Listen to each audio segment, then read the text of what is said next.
Popular चीज़ें जब भी बनाई जाती हैं तो उनमें एक पॉपुलर एलिमेंट्स डाले जाते हैं या जिनकी लाइकेबिलिटी ज़्यादा होती है। तो उस टेलीविज़न के हवाले से भी देख लें या फ़िल्म के हवाले से भी देख लें। मैं दोनों चीज़ों को ओवरलैपिंगली इसलिए इस्तेमाल करता हूँ क्योंकि मेनली जब आप आर्काइव्स में जाते हैं तो फ़िल्म की आर्काइव डेफ़िनेटली टीवी की आर्काइव से बहुत बड़ी है और टेक्नीक दोनों की वही है, वो एक लंबी कहानी होती है, फ़िल्म में थोड़ी एक क्रिस्प कहानी होती है। तो तकिया कलाम आई वुड से कि और जनरली अगर आप याद भी करें तो अदर देन अमरीश पुरी मोगैम्बो खुश हुआ या कुछ इस तरह की चीज़ों के अलावा वो फ़नी कैरेक्टर्स के साथ या कॉमेडिक कैरेक्टर्स के साथ एसोसिएट करते हैं हम। तो आई वुड से उसके पीछे एक अटेम्प्ट यही होती है कि एक तो उनकी रिकॉल फैक्टर बन जाएगा, दूसरा आप अगर ड्रामा पॉपुलर करवा रहे हैं तो जिस तरह ड्रामे का गाना पॉपुलर होता है वैसे वो एक डायलॉग पॉपुलर हो जाता है। बट कभी-कभार मुझे लगता है कि ये वाली अप्रोच बहुत टैकी या बहुत इमैच्योर भी लगती है। So unless you are very sure about something तब तक आप मेरा ख़्याल है अब जिस तरह आई थिंक इंडिया में अभी तक लेटली जो मुझे लेटेस्ट एग्जांपल है दैट्स फ्रॉम थ्री इडियट्स वो जहाँ पे वो बार-बार होता है ऑल इज़ वेल टाइप चीज़ें। So I think those things do work for a popular audience. लोगों को वो चीज़ याद रह जाती है और वो उसकी पॉपुलैरिटी में तो बहुत रोल प्ले कर सकती है but as a writer I think you should only attempt to do that अगर आप उसमें बिलीव करते हैं और आपके दिल से कोई ऐसी चीज़ आ रही है, वरना for the heck of it I think it looks very bad too. जब हम कहते हैं कि कैरेक्टर इज़ एक्शन तो टेलीविज़न के ऊपर ख़ास तौर पे जो मेन एक्शन है वो आपका डायलॉग है। यानी डायलॉग भी एक काम है जो आप कर रहे हैं ना, मैं हाथ हिला रहा हूँ, मैं कुछ बोल रहा हूँ, तो all of this is action. तो सबसे इम्पोर्टेंट टूल जो आपके पास है एक्टर के एक्सप्रेशंस के अलावा वो डायलॉग है। अब मुझे एक चीज़ लगती है कि ख़ास तौर पे जो वीकेस्ट इस वक्त हमारे स्क्रिप्ट का कंटेंट है वो डायलॉग है। अब एक वक्त था जब तक आगा हशर काश्मीरी जब लिखते थे तो ऑफ कोर्स उस ज़माने का एक अपना मुहावरा था, उस ज़माने की एक अपनी बोलचाल थी। गालिब फॉर एग्ज़ाम्पल जो पोइट्री लिखते थे जो अब हमें बहुत मुश्किल लगती है पढ़ने में, वो उस ज़माने की आम फ़हम गुफ्तगू थी। वो जो उसमें फ़ारसी का या और दीगर ज़बानों के अगर अल्फ़ाज़ इस्तेमाल होते थे, तो वो ज़माने का आम रोज़मर्रा का मुहावरा था। मुझे लगता है कि कहीं डायलॉग लिखने में हम फँस गए अभी भी जो पार्टीशन या पार्टीशन के फ़ौरन बाद तक जो ज़बान बोली जा रही थी या लिखी जा रही थी और ख़ास तौर पे जो अफ़साने और नॉवल में लिखी जा रही थी, हम अभी तक वही लिख रहे हैं। हम कहीं आगा हशर काश्मीरी लिख रहे हैं, कहीं हम बहुत ज़्यादा छलांग लगाते हैं तो हम रुस्वा के अंदर से कुछ निकाल लेते हैं।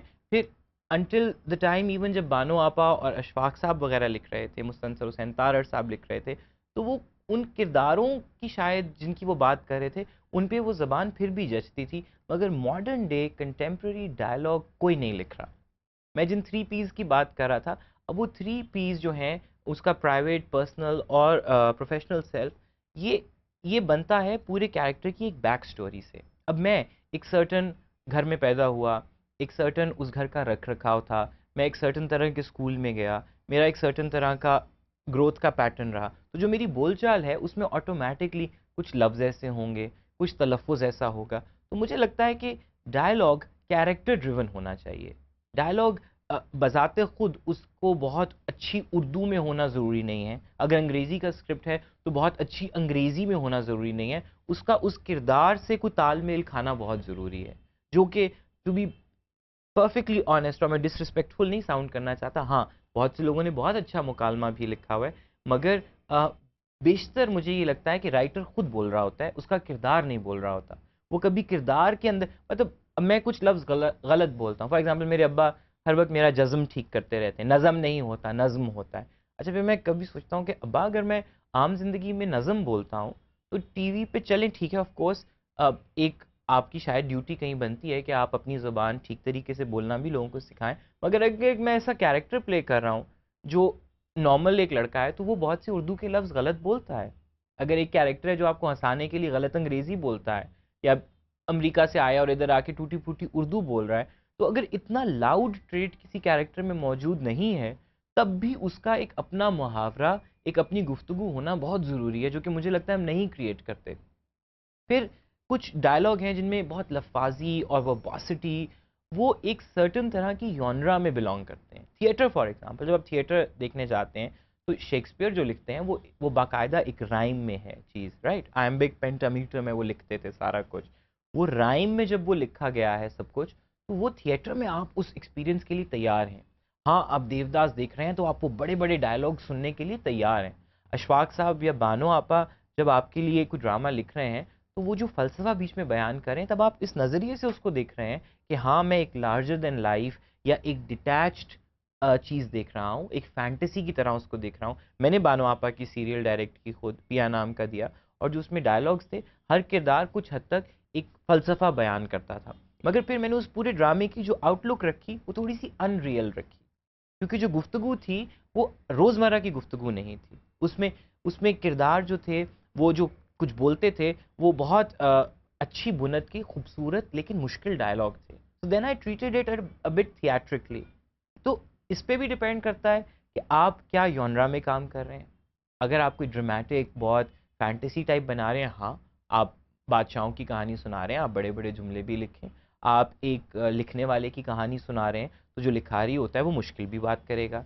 एक मौसीकार है, तो वो अपनी बात एक सर्टेन अंदाज़ में करेगा। हाँ, लेकिन एक नॉर्मल लड़का है जो कि यूनिवर्सिटी में जाता है, तो आई थिंक उसके लिए मुकालमा, और ख़ास तौर पे बेशतर राइटर जो हैं, वो आजकल के जनरेशन के हवाले से मुकालमा करेक्ट नहीं लिख रहे। और मेन आपके जितने भी आप देखें स्टोरीज़ होती हैं, वो आम तौर पे उनमें मेन लीड में हीरो हीरोइन जिनको हम आम ज़बान में कह लें, वो लड़का-लड़की आजकल के 20 से 30 साल की उम्र के बीच में होते हैं।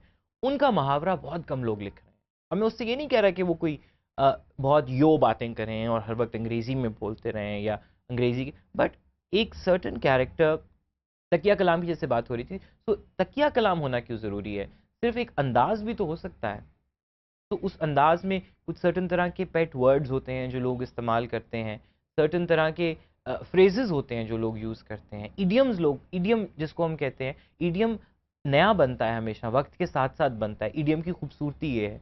तो नया इडियम नहीं बन रहा मुझे लगता है, ख़ास तौर पे उर्दू में।